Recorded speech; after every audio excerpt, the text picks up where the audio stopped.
नमस्कार, news India देख रहे हैं आप। मैं हूं आपके साथ पूजा अग्रवाल। बुलेटिन में आप सभी का स्वागत है। शुरुआत बड़ी खबर के साथ करेंगे। कुछ ही देर में चुनाव आयोग की प्रेस कॉन्फ्रेंस होगी। जम्मू कश्मीर में विधानसभा चुनाव कराने को लेकर तारीख का ऐलान हो सकता है। हरियाणा में भी चुनाव की तारीखों का ऐलान किया जा सकता है, घोषणा की जा सकती है। तो देखिए, जम्मू कश्मीर में चुनाव की तारीखों के ऐलान आज किए जाएंगे। चुनाव आयोग आज दोपहर 3 बजे प्रेस कॉन्फ्रेंस करेगा। 370 हटने के बाद से सूबे में विधानसभा चुनाव नहीं हुआ है और सुप्रीम कोर्ट ने 30 सितंबर से पहले चुनाव कराने को कहा था। चुनाव आयोग की टीम ने जम्मू कश्मीर का दौरा किया है और राजनीतिक हालात परखने के बाद गृह सचिव के साथ बैठक की, जिसके बाद आज घाटी में विधानसभा चुनाव की तारीखों का ऐलान हो सकता है। और सिर्फ जम्मू कश्मीर ही नहीं बल्कि हरियाणा में भी जो इस साल विधानसभा चुनाव होने हैं उसको लेकर भी तारीखों का ऐलान हो सकता है। लेकिन फिलहाल प्राथमिकता पर जम्मू कश्मीर इसलिए है क्योंकि सुप्रीम कोर्ट ने साफ तौर पर कहा था कि सितंबर अंत होने तक आप विधानसभा चुनाव आयोजित कराएं और जम्मू कश्मीर में विधानसभा चुनाव होने के बाद एक सरकार वहां पर बननी चाहिए। तो फिलहाल ये इस वक्त की बड़ी और अहम जानकारी हम आपको दे रहे हैं। कुछ ही देर में चुनाव आयोग की ओर से प्रेस कॉन्फ्रेंस किया जाएगा। वो प्रेस कॉन्फ्रेंस भी हम आपको दिखाएंगे। प्रेस कॉन्फ्रेंस में तारीखों का ऐलान किया जा सकता है। जम्मू कश्मीर में विधानसभा चुनाव को लेकर तारीख का ऐलान होगा और साथ ही हरियाणा में भी जो विधानसभा चुनाव होने हैं उसको लेकर तारीख का ऐलान होना है। तो ये इस वक्त की बड़ी और अहम जानकारी हम आपको दे रहे हैं। तो देखिए, विधानसभा चुनाव को लेकर जल्द ही कुछ ही देर में चुनाव आयोग की ओर से प्रेस कॉन्फ्रेंस किया जाएगा। प्रेस कॉन्फ्रेंस के दौरान तारीख का ऐलान होगा कि आखिर किस दिन विधानसभा चुनाव आयोजित किए जाएंगे। और उससे पहले इंतजार इस चीज का किया जा रहा है कि आज जब प्रेस कॉन्फ्रेंस होगी तो जम्मू कश्मीर में तारीख क्या निकाली जाती है, क्या तारीख निर्धारित की जाती है जिस दिन विधानसभा चुनाव कराए जाएंगे। क्योंकि अनुच्छेद 370 हटने के बाद आपने देखा था किस तरह से विरोध किया गया, प्रदर्शन किया गया और कई ऐसे कश्मीरी थे, घाटी के लोग थे जो कि 370 हटने के बाद खुश भी थे। लेकिन वहां की जो क्षेत्रीय पार्टियां हैं उनकी ओर से विरोध किया गया था, फिर चाहे वो महबूबा मुफ्ती ही क्यों ना हो। अब ऐसे में विरोध के सुर के बीच विधानसभा चुनाव कराना, क्या ये चुनाव आयोग के लिए आसान होगा या फिर इन मुश्किलों को पार करते हुए किसी भी हाल में विधानसभा चुनाव जम्मू कश्मीर में कराए जाएंगे, ये बहुत जरूरी है जानना।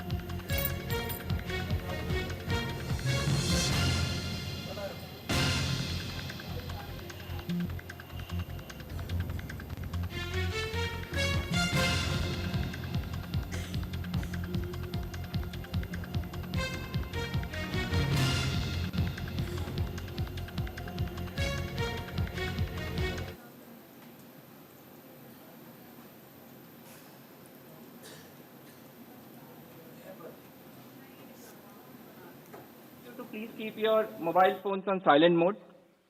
Now I request Honorable CEC to kindly deliver the opening remarks.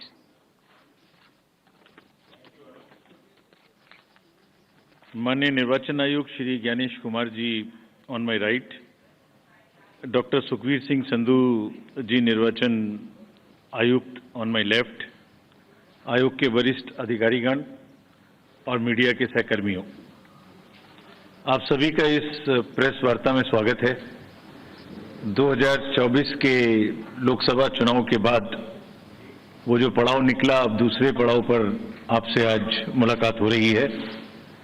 और जैसे मैंने पहले कहा था कि 3 gentleman are yet back again. Lok Sabha चुनाव 2024 जैसे आपको विदित है विश्व स्तर की सबसे बड़ी चुनावी प्रक्रिया थी, सफलतापूर्वक और शांतिपूर्ण तरीके से संपन्न हुई। उसने पूरे डेमोक्रेटिक वर्ल्ड के लिए बहुत स्ट्रांगली डेमोक्रेटिक सरप्लसेस क्रिएट किए, बिना किसी वायलेंस के पीसफुल हुई और देश भर ने चुनाव का पर्व मनाया। हमने बहुत सारे रिकॉर्ड्स भी बनाए। पहली बार मैक्सिमम वर्ल्ड में पोलिंग हुई, मेल फीमेल टोटल। मतदाताओं की लंबी लंबी कतारें, बुजुर्गों की भागीदारी, youth, zero polls, massive seizures और फेस्टिव माहौल हमने देखा। बहुत सारे युवा साथियों ने हमारे साथ मिलके हमारे इलेक्शन एम्बेसडर्स के रूप में काम किया और लोकतंत्र का एक बिल्कुल जीवित उदाहरण देश ने देखा। गांव में, देहात में, east, west, north, south, central, LWE areas, J&K, deserts, everywhere जो तस्वीरें दुनिया को भारत ने दिखाई वो सभी को चकित करने वाली थी। इससे देश में नहीं बल्कि पूरी दुनिया में एक स्ट्रांग मैसेज गया और जो चमक हमने देखी उस समय, वो चमक बहुत दिन तक दिखाई देती रहेगी। जब जब विश्व में चुनाव होंगे, कहीं भी किसी भी देश में हो, आपको निश्चित रूप से अपने चुनावों की तुलनात्मक याद आती रहेगी। ऐसा हमारा विश्वास है और वो हमें अपनी ताकत का एहसास दिलाता रहेगा। हाल ही में जम्मू कश्मीर और उसके बाद हरियाणा की चुनावी तैयारियों का जायजा लेने आयोग, हमारे सारे सहकर्मी वहां गए थे और एक बहुत ही नायाब किस्म का एंथुजियाज्म और डेमोक्रेसी के प्रति एक ललक और पार्टिसिपेट करने की इच्छा सबके अंदर दिखाई दी। जितने लोगों से हमने बात की, सभी पॉलिटिकल पार्टीज से, बहुत सारे लोगों से भी, सबकी एक मतलब एक ललायक एक इच्छा थी कि जल्दी से जल्दी चुनाव हो। तो हम आपको जो उम्मीद और जो यकीन पैदा हुआ था 2024 का, उसको आगे बढ़ाने के लिए आज आपके सामने है। जम्मू कश्मीर के बारे में पहले जिक्र करूं तो आपको याद है कि मतदान केंद्र पर जो लंबी लंबी कतारें लगी हुई थी, वो जमहूरियत की ताकत का एक बहुत ही बेहतरीन मंजर पेश करती थी। वो सिर्फ लंबी कतारें नहीं थी, वो आवाम की उम्मीदें थी, जज्बातों और उनके मुस्तकबिल की नई तस्वीर लिखने की एक ख्वाहिश थी। Everybody wanted to participate, prove a point that we are here in this queue not only to vote but to demonstrate a very strong desire that democracy flourishes in this area. और उम्मीद और जमहूरियत की ऐसी झलक ये बताती थी कि आवाम तस्वीर बदलना चाहता है और अपनी तकदीर को खुद लिखना चाहता है। और ये कतारें इस बात का सबूत थी कि लोग सिर्फ बदलाव ही नहीं चाहते बल्कि ये भी चाहते हैं कि उसका हिस्सा बनकर हम खुद से अपनी किस्मत लिखें। This was a purely A triumph of ballot over bullet. आपको याद होगा कि जो वैली की 3 पार्लियामेंट्री कॉन्स्टिट्यूएंसीज थी, उनमें 51% का वोटिंग हुआ और वैली ने वायलेंस को नकारा और वॉइस को वोट के माध्यम से आगाज किया। जम्मू कश्मीर के लोगों ने बुलेट और बायकॉट के बदले बैलेट को चुना। आपको यह भी याद होगा कि कश्मीरी माइग्रेंट्स के लिए आयोग ने विशेष व्यवस्था की थी। The elections we say should be inclusive. Every section of the society must get a full chance to express themselves during the elections. तो हमने इनको सरलीकरण किया था उस समय में, जो इस समय भी जारी रहेगा। क्या किया था कि फॉर्म M को हमने रिलैक्स किया था और कुछ बहुत ही कम्बरसम प्रोसेसेस थे जिसमें सेल्फ अटेस्टेशन की आवश्यकता होती, जिसमें ऑथराइजेशन कराने की आवश्यकता होती थी, उसको सेल्फ अटेस्टेशन पर लेके आए थे। उसके बड़े पॉजिटिव रिजल्ट्स भी हमें मिले और लोगों ने बढ़ चढ़ के, माइग्रेंट्स ने भी हिस्सा लिया। ड्यूरिंग द इलेक्शंस रीपोल्स की घटना 0 थी, कोई मेजर इंसिडेंट वायलेंस की नहीं थी। और आपको ये भी याद होगा, जैसे पूरी कंट्री में अभियान चला के सीजर्स के बारे में व्यवस्था की गई थी ताकि कोई इंड्यूसमेंट फ्री इलेक्शन हो सके। J&K में भी क्लोज टू 100 करोड़ का सीजर हुआ था और इस बार भी हम बहुत स्ट्रांग कह के आए हैं कि किसी को भी इंड्यूसमेंट करने देने की छूट नहीं देनी चाहिए। I will explain to you in detail later. So if we now come to the J&K first, there are total 90 assembly constituencies of which 74 are general, SC are 7 and SC are 6, ST are 9 and SC constituencies are 7. ये delimitation के बाद reservations जो provide किए गए उनकी कहानी है। अगर इलेक्टर्स के डाटा के बारे में बात करें तो J&K में टोटल 87.09 लाख इलेक्टर्स होंगे, जिसमें लगभग ऑलमोस्ट इक्वल 44.46 लाख मेल और 42.62 लाख फीमेल वोटर्स होंगे। बड़ी अच्छी स्टोरी ये भी है कि जिस तरीके से यूथ ने पिछली बार भाग लिया इलेक्शंस में, इस बार उसके बाद फर्स्ट टाइम वोटर्स भी होंगे अराउंड 3.71 लाख, और टोटल अगर वोटर्स को देखें तो 20 lakh and above would be the youth, and we want to focus on youth as ambassadors of our elections. Electoral roll बनने की प्रक्रिया चालू है और काफी समय से आयोग ये बात की तैयारी कर रहा था कि जैसे ही मौसम थोड़ा ठीक हो, जैसे ही अमरनाथ जी यात्रा खत्म हो, तो आप देखेंगे कोइंसिडेंस नहीं है, 19 अगस्त को अमरनाथ जी यात्रा खत्म होगी और 20 अगस्त को फाइनल रोल भी पब्लिश हो जाएगा। So it has been a work in progress to synchronize every activity in a way that we do not make any delay in doing elections in J&K, and this is what we announced in J&K in Jammu when we were there in March. ये publication 20 को हो जाएगा, सभी political parties को इसकी copy electoral role की उपलब्ध कराई जाएगी। अगर पोलिंग स्टेशंस के बारे में देखें तो टोटल पोलिंग स्टेशंस J&K में 11,838 होंगे, जिसमें लोकेशंस होंगी, जिसमें एक जगह पर 2 या 3 भी बूथ हो सकते हैं, तो टोटल लोकेशंस वुड बी 9,169, जिसमें अर्बन एरिया में अराउंड 2,300 और लोकल रूरल एरिया में अराउंड 9,500 बूथ्स होंगे। So predominantly it's a rural kind of area. Average voters पर PS वुड बी अराउंड 735, और हम जैसे हर बार करते हैं यहां भी वीमेन मैनेज्ड, PWD मैनेज्ड और मॉडल PS बनाएंगे। वैसे तो इंस्ट्रक्शंस हमने दिए कि हर पोलिंग स्टेशन पे एक उत्साह का माहौल होना चाहिए, एक उत्सव का माहौल होना चाहिए, और सभी को किसी ना किसी तरीके से नए तरीके से बनाएं, लेकिन खास तौर से जो मॉडल पोलिंग स्टेशन हैं वो करीब 360 होंगे।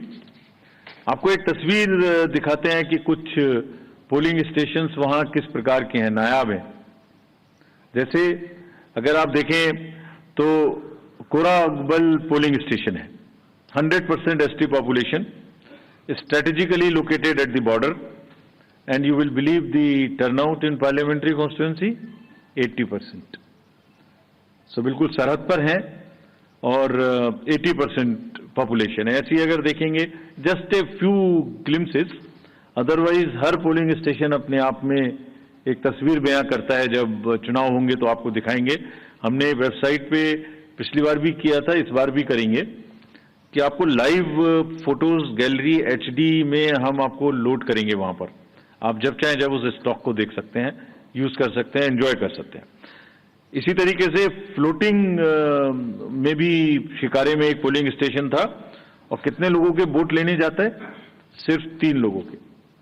So this is the beauty of the Indian elections. Changed scenario after the parliament elections. तो जो क्लियर मैसेज थे और जिस पर हम बिल्ड कर रहे हैं, देवर एक्शन ओवर अपैथी। लोगों में ये नहीं था कि कुछ नहीं हो सकता, कैसे होगा, जाएंगे तो ये हो जाएगा, वो हो जाएगा। नहीं, people were there to participate in the elections. The long queue, the shine on their faces were testament to this particular thing. There was a belief over cynicism. There was thriving political participation in entire election. There was intense campaigning. These are the positives, a bit of change in the security scenario also since then. So what do we want? We want that the layers of democracy are strengthened in J&K. What does that mean actually? ये मतदाता बढ़ गए, ये एक aspect है. Percentage of voting increase, this is one aspect of strengthening of democracy. कितने लोगों ने इलेक्शन में पार्टिसिपेट किया, कैंडिडेट बने, दिस इज अनदर एस्पेक्ट. ये अलग आयाम है. लोगों की इच्छा है कि वो पार्टिसिपेट करें. कितने लोगों ने रैलीज निकाली, कितना प्रोसेशंस हुए, कितनी पब्लिक मीटिंग्स हुई, कितने लोगों ने सी विजिल पे शिकायत की, कितने लोगों ने सुविधा से एप्लीकेशंस दी. All these are establishing layered by layer roots of democracy in the J&K, and what therefore we expect that there would be more voters this time again. और ये सबने हमें ये एहसास कराया कि लोगों में एक उत्साह है और वोटिंग के प्रति हम एक्सपेक्ट कर सकते हैं कि ज्यादा वोट्स पड़ेंगे. विमेन पार्टिसिपेशन ज्यादा होना चाहिए, ऐसी हमें उम्मीद है और हमारी कोशिश रहेगी. कैंपेनिंग अच्छे से होनी चाहिए, बिना डर के होनी चाहिए.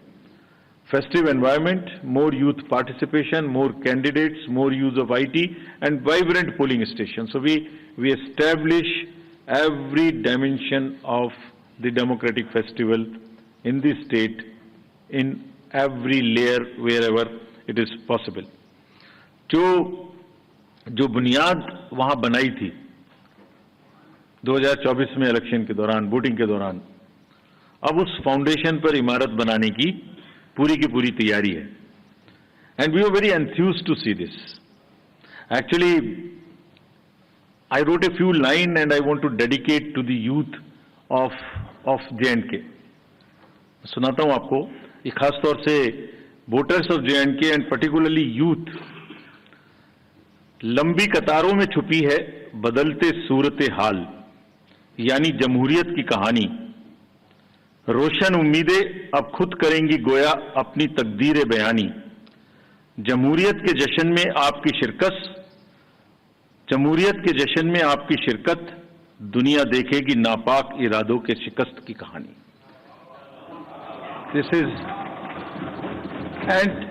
And believe me all of us when we went there, we believe in this, and therefore we made a very bold statement that come what may, elections in J&K would be very democratic. Friends, coming to Haryana, we are announcing elections for Haryana also. Haryana में जो total constituencies हैं वो 90 हैं, general 73, ST 0 और SC constituency 17 हैं. अगर electors इन हरियाणा की बात करें तो टोटल राज्य में 2.1 लाख इलेक्टर्स हैं, जिसमें 1.06 करोड़ मतदाता हैं और इसमें महिलाओं की संख्या 95 लाख है. थर्ड जेंडर 1.50 लाख PWD और 2.54 लाख हमारे 85 एज ग्रुप से ज्यादा के मतदाता हैं. और जो हरियाणा की एक रोबस्ट हेल्दी लाइफ स्टाइल है, उसमें हमारे 10,321 ऐसे मतदाता हैं जो शतायु हैं. उन सबको हमारा नमन, और वो सब वोट देने आए, इसकी हम पूरी की पूरी कोशिश करेंगे. हरियाणा का इलेक्टरल रोल 27 अगस्त 2024 को प्रकाशित हो जाएगा. लेकिन उसके बाद भी, this is again true for J&K and Haryana both, electoral roll final हो जाएंगे वहां 20 को और यहां 27 को. सबको कॉपीज मिल जाएंगी, पहले से भी पब्लिश हो चुकी हैं. लेकिन फिर भी अगर कोई मतदाता छूट गए तो उन्हें अपना नाम पंजीकृत कराने का अभी भी नॉमिनेशन से पहले समय होगा. पोलिंग स्टेशन अगर देखें तो हरियाणा में 20,629 पोलिंग स्टेशन होंगे और जिसमें लोकेशन आधी होंगी, यानी 10,500 के करीब, 495 टू बी प्रिसाइज. यानी एक जगह पर दो बूथ या 3 बूथ होंगे, क्योंकि शहरी इलाके हैं. अर्बन एरियाज में 7,000 के लगभग और रूरल एरियाज में 13,000 के लगभग पोलिंग स्टेशन होंगे. यहां भी हम लोग youth, PWD, women managed votes बनाएंगे. और एक चेंज और हरियाणा में इस बार किया है, जो पूरी कंट्री में अर्बन एरियाज में हम लोग कर रहे हैं और स्लम एरियाज में, slum and multi stories in urban areas, उसमें जो मल्टी हाउसिंग सोसाइटीज हैं, मल्टी स्टोरी हाउसिंग सोसाइटीज, उनमें भी पोलिंग स्टेशंस बना है। तो हरियाणा में इन पर्टिकुलर गुड़गांव, फरीदाबाद और सोनीपत, इनमें काफी पोलिंग स्टेशंस को मल्टी स्टोरी में शिफ्ट किया और वहां की जितनी स्लम्स हैं उनमें भी जहां रेशनलाइजेशन की जरूरत है वो किया है, ताकि दोनों क्षेत्रों में कंजेशन भी कम हो सके और वोटिंग की परसेंटेज भी बढ़ सके। तो जितने मेट्रोपॉलिटन बड़े सिटीज हैं, this is one way of handling the so called urban apathy in the elections. Not to repeat, but all polling stations will, as the Commission has promised, would have 100% facilities for drinking water, toilets for male and female both, signages, ramp, wheelchairs, sheds, और अब की बार shade की इतनी जरूरत शायद ना पड़े, मौसम अच्छा है, जो पिछले इलेक्शंस में गर्मी की वजह से दिक्कत हुई थी, इस बार नहीं होगी। इंक्लूसिव एंड एक्सेसिबल इलेक्शंस कराने के लिए हम पूरी तरह तत्पर हैं। इन दोनों राज्यों में जैसे अब पैन इंडिया 85 प्लस लोगों को घर जाके वोटिंग का समय मिलता है, वो मिलेगा। और फिर से एक बार और दोबारा कुछ लोगों ने ये पूछा था वहां पर कि जब भी 85 प्लस की घर पे वोटिंग होती है तो पॉलिटिकल पार्टीज के एजेंट्स उनके साथ जा सकते हैं, so that they can see for themselves there is no manipulation at all, और उसकी वीडियोग्राफी भी होती रहेगी। तजुर्बा यही है कि बुजुर्ग लोग अभी भी ज्यादा से ज्यादा बूथ पे आना चाहते हैं, तो that is a very welcome step and the officials have been directed to provide all facilitations to them at that place. So is true for our voters having persons with disabilities. Technology, as you all know, is very deep rooted in the Indian elections. We will continue to use voter helplines, C-Vigil, KYC, Suvidha, all of this you are familiar with. Candidates की अगर कोई criminal background है तो वो लगातार website पे KYC know your candidate app पर उपलब्ध रहेगा। कोई भी देख सकते हैं कि उनकी कोई गतिविधि पास्ट में क्रिमिनल बैकग्राउंड की तो नहीं रही है। सभी enforcement agencies, central and states, again as you know that during parliamentary elections we had a seizure of close to 10,000 crores. And especially more so of drugs, liquor. That same rigor, rather with the renewed emphasis, will continue. And जिस दिन हम JNK गए थे उस दिन सबसे बात की, सबको थोड़ा ताकीद किया, और उसी दिन एक बड़ा सीजर भी हुआ हमारे सामने ही. So that process will continue. The menace of drugs in either of these two states, JNK and Haryana, would be severely dealt with, and similarly the liquor. सभी पोलिंग स्टेशंस पे इस बार हमने 100% CCTV की व्यवस्था की है, और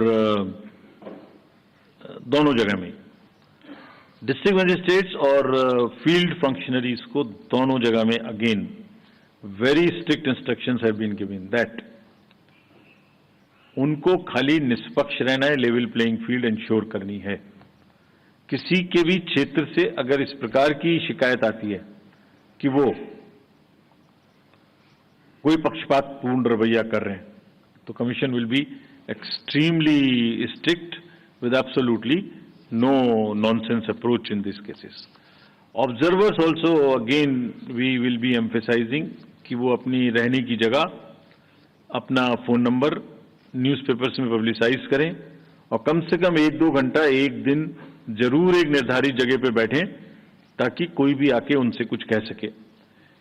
fake media, fake news and social media, you are all aware, we are also aware, now we are far more equipped to handle. सबको ताकीद दी गई है कि वो खास तौर से करें। JNK में सभी पार्टीज ने एक और स्पेशल रिक्वेस्ट की थी कि उनके जो कैंडिडेट्स हैं और जो पार्टी के ऑफिस बेरर्स हैं, उनकी सिक्योरिटी सबको बराबर बराबर से मैच करके मिले, ऐसा नहीं कि किसी को ज्यादा किसी को कम मिले। तो ये भी स्पष्ट इंस्ट्रक्शन वहां दी गई हैं, and we will ensure that all candidates get due security.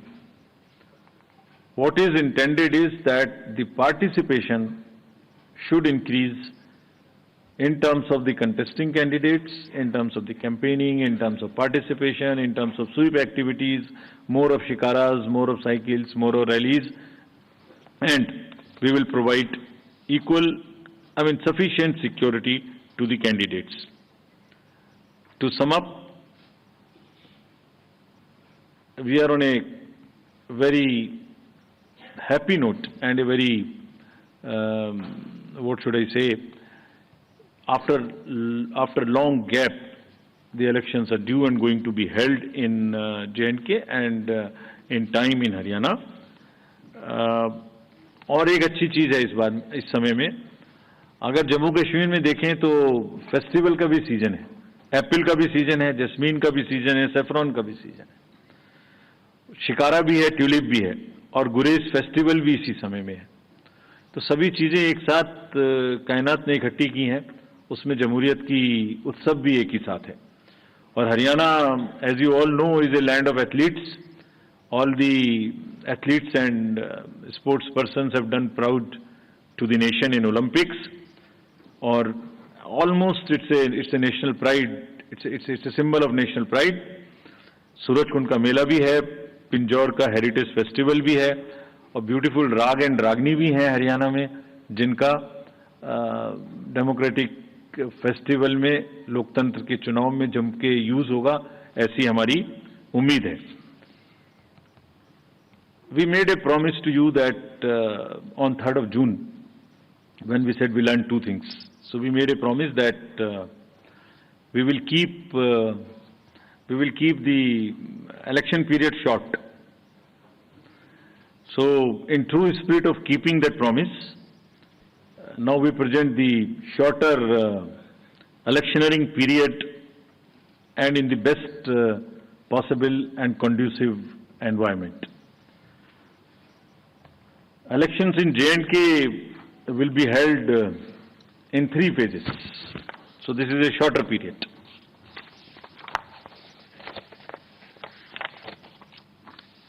This is a much shorter period, much shorter than even the parliamentary elections, which were 5. 20th of August, just the next day of the Amarnath Yatra being complete, the 19th. would be the date of notification for the first phase, nominations till 27th, scrutiny on the next day 28th, and date of poll will be 18th of September, and it's a Wednesday. We are also keeping that in mind, not keeping Fridays and Mondays to give a longer holiday spell. Second phase would be on 29th of August, and the statutory period of nominations and all, poll being on 25th of September. And phase 3, nomination on 5th of September, and every voting finishing on 1st of October. So counting would be on 4th of October, and everything would be over, bind up on 6th of October. We can show you the map also. It's the how the scheduling is being done. The yellow portion is first. The yellow portion would have the districts of Kishtwar, Ramban, Doda on this side, Jammu side, and Anantnag, Pulwama, Shopian, and Kulgaon in the valley. The second phase would be Gandarbal, Srinagar, Badgaon on the valley, in the valley side, and on the Jammu side, Poonch, Rajouri, and Riyasi. And then the forces move up. So North Kashmir in the upper regions, and also the Jammu and Udhampur Samba and the Kathua region. This is what would be the schedule there. If we come to the schedule of Haryana, Haryana would be in the last phase, exactly coinciding with the third phase of J&K, nomination being on 5th of September, last date of making nomination on 12th of September, date of poll 1st October, and date of counting coinciding with J&K on 4th of October, everything to be over on 6th of October. So friends, and through you, we appeal to all the voters of Haryana and J&K to participate in largest possible number in the festival of democracy. Thank you. Thank you, sir, for the very comprehensive briefing. Now we will have the round of questions. I would request every one of you to please raise your hand, whoever wishes to ask a question. The mic. We will. Excuse me, please. The person in the second row, green T-shirt. Please introduce yourself also. Yes, please. Sir, मेरा नाम ताबिश कमाल है। मैं जम्मू कश्मीर के गुलिस्तान और जेके channel से हूं। मैं पूछना चाहता हूं कि आज उमर अब्दुल्ला ने एक सवाल उठाया कि जो ट्रांसफर पोस्टिंग हुई हैं वो बायस्ड हुई हैं, उस पर इलेक्शन कमीशन क्या करेगा? और दूसरा ये कि अमरनाथ यात्रा में बहुत ज़्यादा डिप्लॉय वहां पर फोर्सेज हैं, तो अब आप लोग कब वहां पर फोर्सेज डिप्लॉय करेंगे जिससे लोग इंश्योर हो सके, मतलब कि वो सुरक्षित हैं, महफूज हैं और वोट करने के लिए बाहर निकले? Please give the mic to the media person in the purple shirt.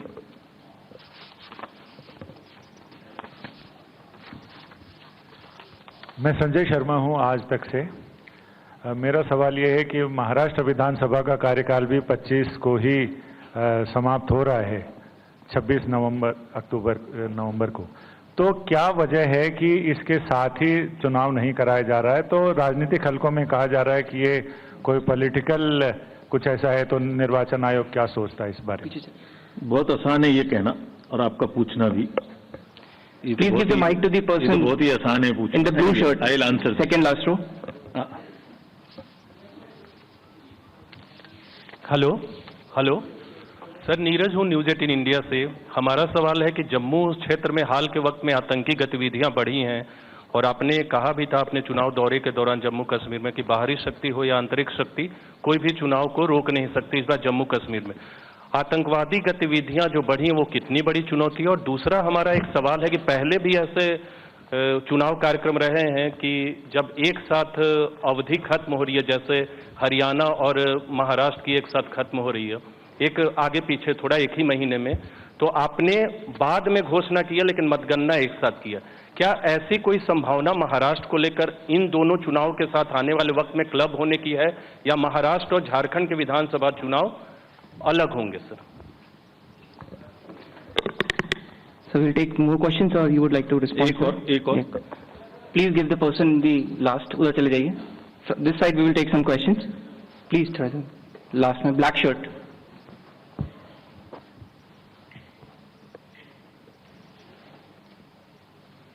थोड़ा जल्दी चले जाइए आप प्लीज।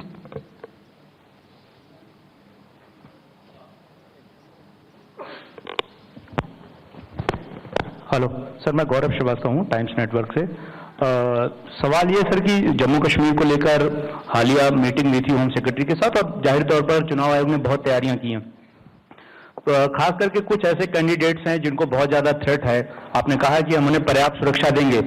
किस तरह की सुरक्षा की डिटेल्स रहेगी या किस तरह की उन्हें सुरक्षा कैटेगरीज दी जाएगी ताकि वो महसूस कर सके, खास करके वो इलाके जो कि बहुत ज्यादा आतंक प्रभावित क्षेत्र रहे हैं? और जम्मू कश्मीर से ही जुड़ा दूसरा सवाल ये है कि सर, जैसा कि पूछा कि जो ताबड़तोड़ ट्रांसफर हुए 198 अधिकारियों के, उसमें राजनीतिक आरोप ये लगा रहे हैं कि चुनावों की घोषणा को देखते हुए कहीं न कहीं इंटरफेयर करने की कोशिश जो है वो एलजी की तरफ से वहां पर जम्मू कश्मीर में की गई है। और जिस तरीके से 15 अगस्त को अधिकारियों को बुलाया गया और उसके बाद उन्हें ट्रांसफर्स की जो तरीके जिस तरीके से हुए, वो कहीं न कहीं चुनाव में एक तरीके से निष्पक्षता पे सवाल खड़े कर रहे हैं। So let me take these questions first. पहले लास्ट और फर्स्ट क्वेश्चन को पहले लेता हूं। transfers and postings in J&K. आज सुबह में हुई है, तो पहली बात तो शायद हमारा अनाउंसमेंट काफी जल्दी हो गया, लोगों को ये शायद इतनी जल्दी की उम्मीद नहीं थी, बट एनीवे जो अभी हमने चेक किया है उसमें शायद एक एसपी हैं और 4 डीसीज हैं, बाकी सब फील्ड रिलेटेड उतने नहीं है, बाकी अभी हम डिटेल्स चेक करेंगे। एमसीसी लगने से पहले ट्रांसफर करना ना करना सरकारों के अधीन है, लेकिन अगर किसी भी सूरत में किसी भी समय में कोई भी अधिकारी के बारे में कोई भी लेवल प्लेइंग फील्ड डिस्टर्ब होने की सूचना आती है तो उस पर आयोग अपने हिसाब से जांच करके कार्य करेगा, irrespective of the timing of the transfer. ऐसा भी हो सकता है कुछ आज ट्रांसफर हुए हो, ऐसा भी हो सकता है कुछ पहले ट्रांसफर हुए हो। Will be absolutely clear in our resolve to ensure that the district officials behave absolutely impartial without even one chinch being here and there. Amarnath ji की जो यात्रा है वो खत्म होगी 19 तारीख को। हमने पूरा असेसमेंट होम मिनिस्ट्री के साथ भी और फील्ड में भी और डिस्ट्रिक्ट ऑफिशियल्स के साथ भी किया।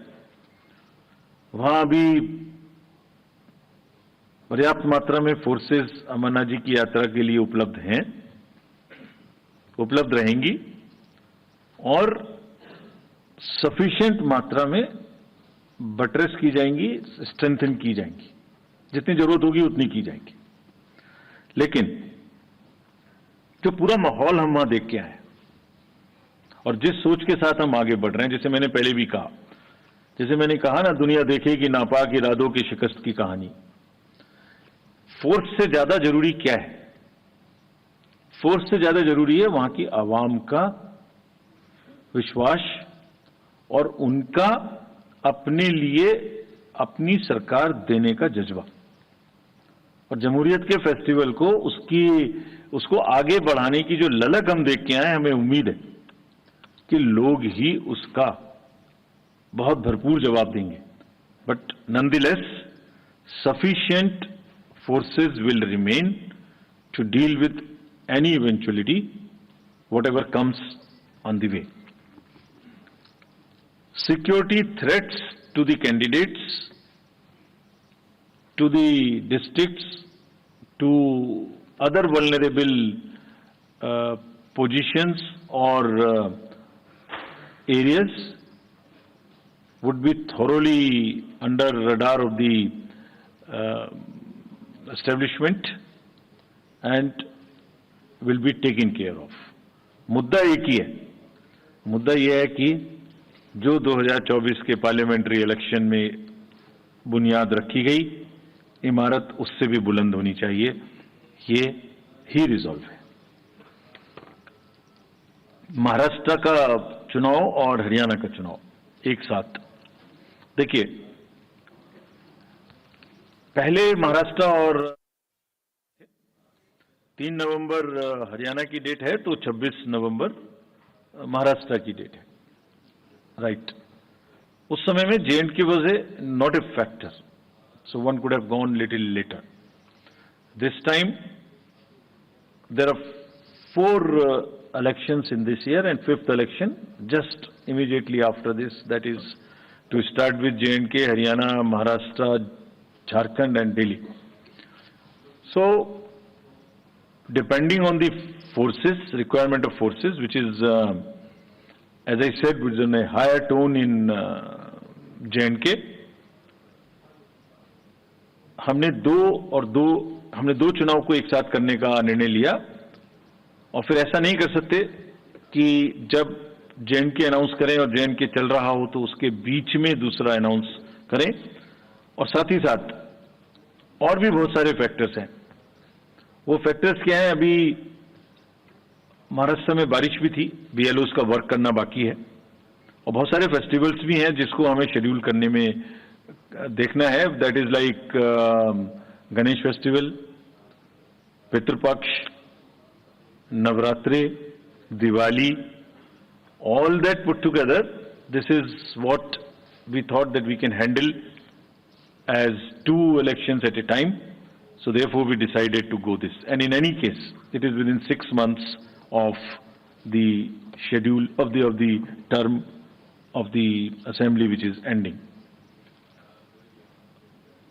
I think I have answered all. Yes, sir. Next. Please give the mic to the lady in the third row. जल्दी जाइए थोड़ा आप.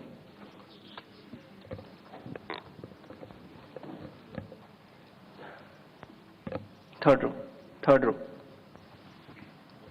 थोड़ा जल्दी लेके जाइए माइक प्लीज.